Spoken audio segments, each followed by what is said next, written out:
Hello दोस्तों, राधे राधे, हरे कृष्णा। एक कजरी गीत लेके आई हूँ, आप लोग सपोर्ट करिए। कैसा लगे कमेंट में लिखना। राधे राधे, हरे कृष्णा। झेलुआ बंद करो बनवारी, हम घरे मारी जाए बहिना, कि हम घरे मारी जाए बहिना। झेलुआ बंद करहो बनवारी, हम घरे मारी जा बहिना। झेलुआ बंद करहो बनवारी, हम घरे मारी जा बहिना।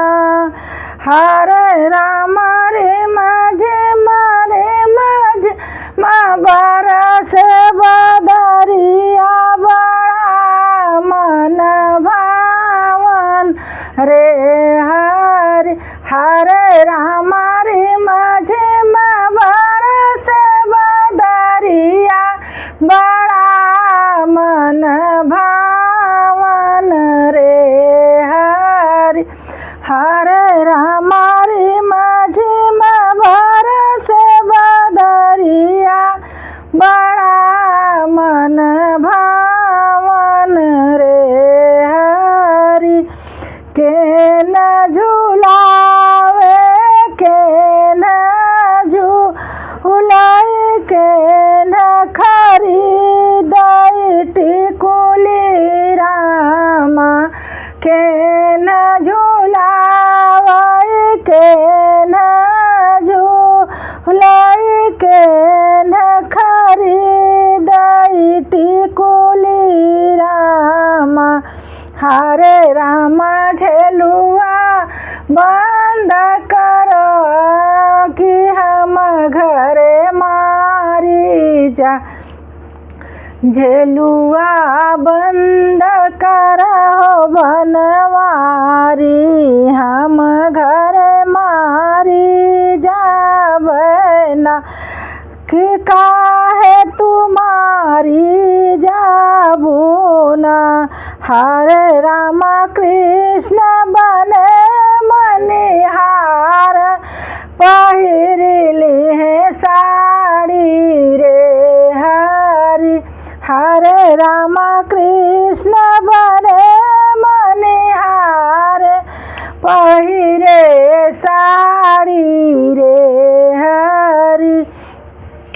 राधा झूले कांधा झुलावे, टिकुली गढ़ावे, सखिया रामा टिकुली गढ़ावे, सखिया राम।